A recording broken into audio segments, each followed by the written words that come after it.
જય સોમનાથ, જય દ્વારકાધીશ બધાને. આજે આપણે છે તે બનાવવાના છે આપણે શ્રાદ્ધ માટે સ્પેશિયલ આપણે છે બાફિયા વગર ચોખાને એટલે આપણે ખીર બનાવવાના છે તો તે કઈ રીતના બનાવો તો હું તમને બતાવું છું. કેમ કે મોસ્ટ ઓફ જે બધા છે તે બાફીને જ બનાવતા હોય છે, તો આપણે બાફિયા વગર બનાવવાના છે. બ્લોગમાં કન્ટિન્યુ રહેજો. નવા હોય તો ચેનલ સબસ્ક્રાઈબ કરી દેજો, લાઈક કરી દેજો, શેર કરી દેજો, કોમેન્ટમાં બતાવજો તમને આ રેસીપી કેવી લાગી. તો અહીં તમે જોઈ શકો છો કે આપણે છે તે દૂધ પાક બનાવવાના છે શ્રાદ્ધ માટે છે ને. અહીં આપણે 1 કપ જેટલા આપણે ચોખાને છે તે આપણે પલાળીને રાખ્યા હતા ગરમ પાણીમાં. તે અહીં આપણે છે તે પલાળીને 2 કલાક માટે રહેવા દીધા હતા. તો હવે તે પાણી બધે આપણે બહાર કાઢી નાખીએ પહેલાં. તો પહેલાં આપણે પાણી કાઢી નાખીએ છીએ. તેમાંથી આપણે છે તો અડધા ભાગના આપણે ચોખા આ રીતના આપણે લઈ લેવાના છે અને મિક્સર જારની અંદર આપણે નાખી દઈશું આ રીતે ચોખા. એટલે અને તેની જ સાથે અહીં આપણે છે તે કાજુ છે તે પણ આપણે છે તે નાખવાના છે 3-4. અને તેના અંદર અહીં આપણે છે તે 1 કપ જેટલું આપણે દૂધ નાખી દઈએ આ રીતે. હવે તેને આપણે છે તે પીસી નાખીશું પહેલાં તો આ રીતના. હવે તમે જોઈ શકો છો કે આપણે છે તે મિક્સરમાં પીસી નાખ્યું છે આ રીતના. તો હવે આપણે રહેવા દેશે તો આ મોટું કુકર લઈ લીધું છે. તેની અંદર પહેલાં તો આપણે છે આ રીતના આપણે ઘી લગાવી દઈશું બ્રશ દ્વારા. એટલે છે કે આપણે ચોખા છે તે આપણે નીચે છે તે ચીપકશે નહીં, બાકી છે તે ચોખા નીચે ચીપકી જતા હોય એટલા માટે થઈને આ રીતના આપણે ઘી લગાવી દેવાનું. અને પછી જ આપણે નાખશું, કેમ કે આપણે ચોખાને બાફવાના નથી. ઘણા લોકો છે બાફીને પછી આપણે દૂધ પાક બનાવતા હોય છે તો તેમાં ભજીતા થાય છે, પરંતુ આપણે આ રીતના બનાવો છો તો ફટાફટ થઈ જાય છે દૂધ પાક 10 મિનિટની અંદર. તો હવે છે તેની અંદર પહેલાં તો આપણે ચોખા નાખી દઈશું જે અહીં આપણે લીધેલા છે તે પલાળેલા હતા તે આ રીતે. દૂધ પાક કરતા હોય છે ત્યારે છે તે આ રીતના છે ચોખા હોય છે તેનાથી ડબલ ગણું આપણે દૂધ નાખવાનું. એટલે છે તો આપણો પરફેક્ટ જ દૂધ પાક બને.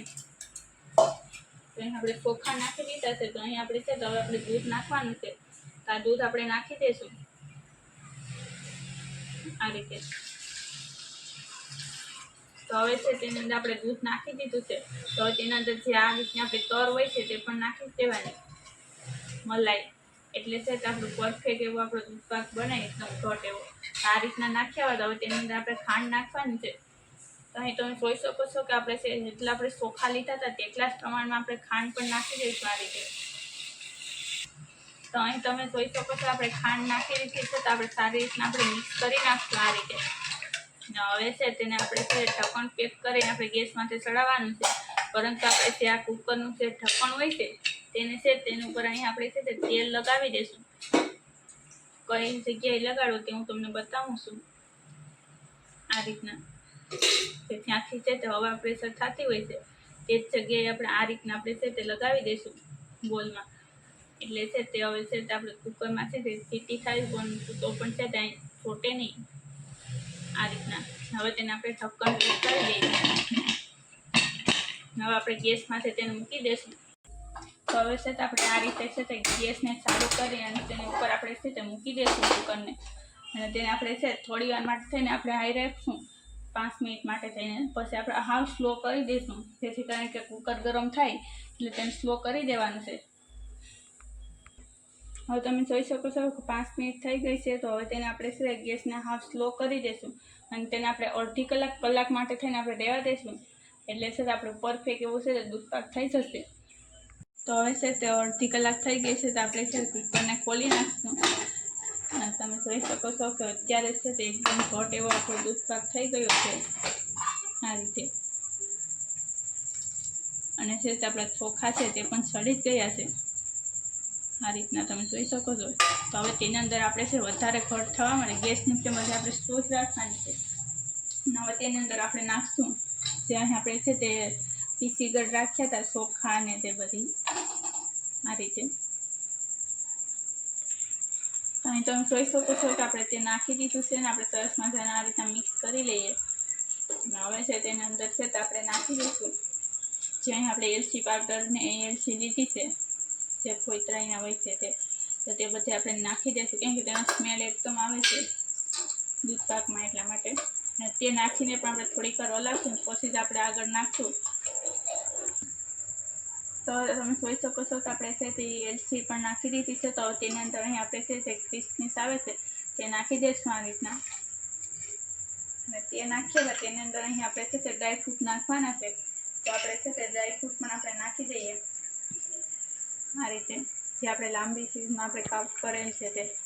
અને તેના હવે આપણે છે થોડી વાર માટે હલાવતા રહીશું ને ઉકળવા દઈએ.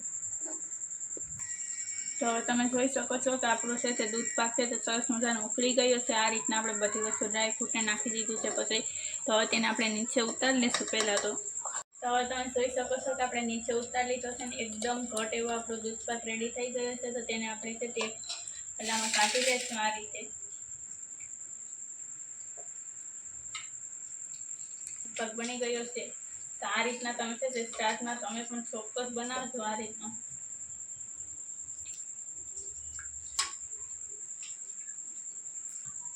તો અહીંયા આપણે છે તો કિસમિસ છે તે નાખી દઈશું થોડાક ઉપરથી આ રીતના.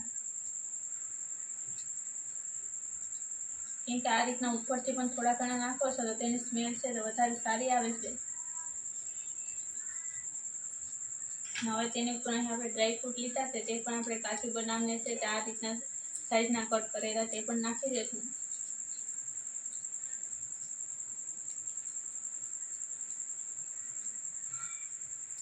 તો તૈયાર છે આપણો દૂધ પાક બનીને. તમે જોઈ શકો છો કે કેવો સરસ મજાનો છે તો આપણો દૂધ પાક બની ગયો છે ને એકદમ ઘટ એવો જ આપણો દૂધ પાક આ બને છે.